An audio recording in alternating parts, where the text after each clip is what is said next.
There is no one that embodies the North American Valorant meta more than Babybay. With his patented Smeag style, FaZe Clan's star fragger is challenging CS pros who believe they had the winning formula for Valorant. So how did this ex-Overwatch pro find himself at the forefront of the NA scene? Babybay has been in esports for years, competing in Crossfire at a young age, but it wasn't until Overwatch that it became a career for him. After winning his fair share of small-scale tournaments, the college-bound Babybay was tapped by the San Francisco Shock to compete in the Overwatch League's inaugural season. Babybay made quite a name for himself in Overwatch. Not only was he praised as one of the most explosive hit-scam players in the game, but he was equally attention-grabbing as an entertainer. Lead. Babybay giving him the wiggle. Brent connects, but not enough damage to finish the headshot. And Babybay again just toying with him, not even going for the kill. Just allowing Brent to get up a lead before he smacks him back. He was traded to Atlanta Reign, and there he became the face of the squad, carrying his team and boosting morale too. And despite his lack of titles, Babybay was still one of the best snipers in the league. That's great. Babybay was pretty much put on a mission this round to shut down two of the scariest players in the league, and he gets them both.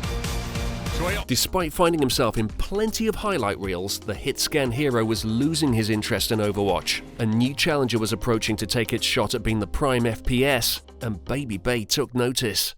I got this.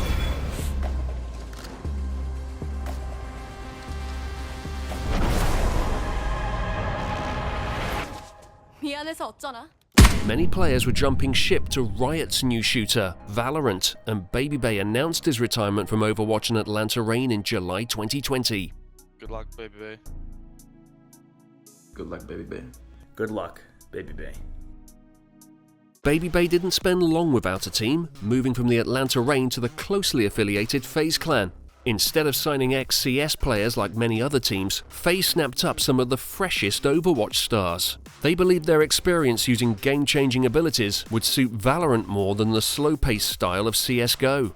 Babybay would be joined by three other Overwatch retirees in Corey, Zachary and Raucus. They weren't well-versed in slower-paced tactical gameplay, but the plan was to teach them the more specific strategies along the way. But this strategy failed to net the FaZe squad the results they wanted early on. FaZe were unable to stand up against Sentinels, with Babybay's former Shock teammate Sinatra getting the better of him in the first Strike quarterfinals, and that was only the beginning.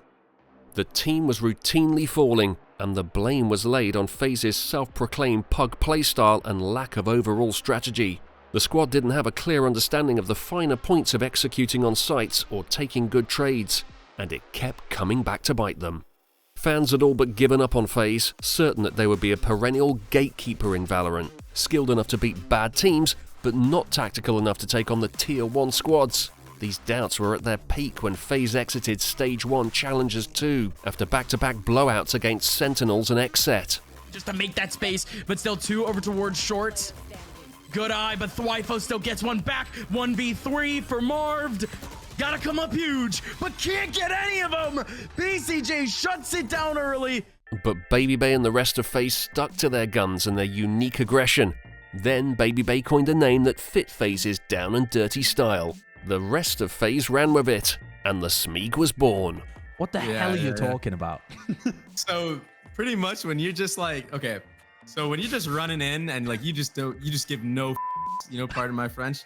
Like that's Smeaging, man. Like you're just going for it, you're going full Smeag. Smeaging is the crux of how Babybay wants to play in Valorant, especially competitively. Taking advantage of the slower tendencies of many of his opponents who came from Counter-Strike, Babybay hits fast and hard. And with an aim that was forged in the frantic fires of Overwatch, it's safe to say Babybay can outduel any opponent he crosses. Armed with a new coach and a catchy game plan, FaZe were ready to take North America by storm, but no one expected them to perform at the level they did. FaZe came into Challengers 3 as the underdog squad. Their opening match was against T1 after they had just added Curry to the roster, and everyone thought they were destined for a quick exit. But Babybay was happy to flip the script. They're going to have to start committing here. They're going to have the Viper wall go down. Babybay plays forward of it, though, and gets to pick on the Spider, forcing Curry into a 1v1. He is going to go ahead and drop the spike. Toxin's running low, so that wall is going to drop. He's trying to escape before it does, but Babybay able to come through there, catch him in the backside. FaZe sent T1 packing in decisive fashion, and they were just getting warmed up. They would go on to become the Cinderella story of Challengers 3, dropping only one map during the event and taking on favourite 100 Thieves in the grand finals. It was the matchup that Babybay had been waiting for, the definitive test of Smeag. If FaZe could take down 100 Thieves, a squad led by CS old guard Hiko and Steel, then Babybay would have proof that there was more than one way to conquer Valorant. Thanks to their trip through the upper finals, FaZe had the map advantage, but that didn't take away from their dominant performance. And on 100 Thieves' pick of Icebox, there was no answer to Babybay's aggression. Watch out for is Asuna. He's punished by Babybay again in an aggressive position, but let's not forget, there's the Sage Res. So there you go. That's a nice little advantage. That's going to cause a peek out coming in from the knives of Babybay, who's found now 3 kills on the round. A nice little smoke to give him a bit of a one-way onto Corey. The knives are still out, though, as Babybay is looking for the ace. Still has some smokes available. Goes for the swing! It's Babybay with the ace! With an ACS of 405 and a solid 49 kills across 2 maps, Babybay was awarded the MVP award of Challengers 3, and FaZe had finally found the success they had been looking for. They still haven't secured a plant. Zachary just wants to go for the swing, but it's actually Babybay to drop him, and now the round is falling apart.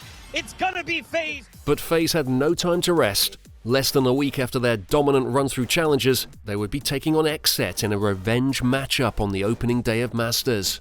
But FaZe proved that their most recent wins weren't a fluke, making short work of both XSET and Envy in the upper bracket.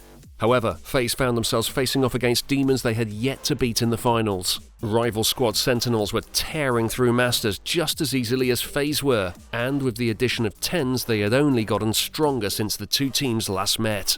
In a hard-fought series, Sentinels got the best of FaZe, and not even the power of Smeag allowed FaZe to find a map win. But they weren't down for the count. FaZe fought for redemption in the lower bracket and set up the rematch against Sentinels in the grand finals. Sadly, the result was the same. The opening map was a true nail-biter of a game, with both teams trading rounds. Babybay put up an extremely impressive performance on his signature jet, shutting down 10s and securing 27 kills. But it wasn't enough to push FaZe over the top, and Sentinels were able to put the first win on the board with an ending scoreline of 13-11. Holds the flank.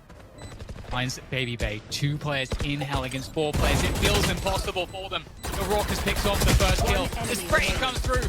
Raucus needs to get 2 more to make this happen, but Soms will shut him down. The opening game took a lot out of FaZe and Babybay in particular, and it was all downhill from there. Sentinels pulled ahead throughout the series and shut FaZe out completely.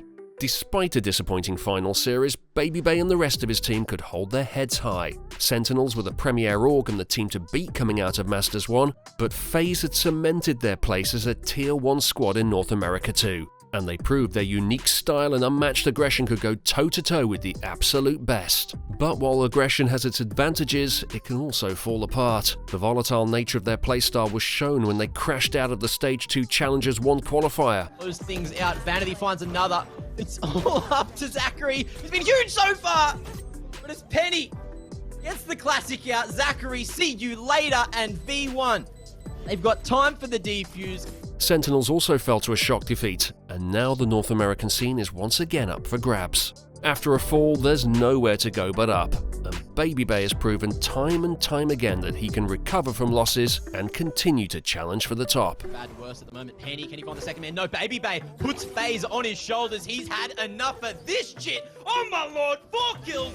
He's looking for the ace. He goes and he gets it. If Babybay can make that happen, he'll be one step away from punching his ticket to Iceland and Valorant's first international event, where the Smeag King himself will get to test his signature style against the best teams from around the world. Will Babybay be able to take his one-of-a-kind playstyle to Masters 2? Let us know in the comments below.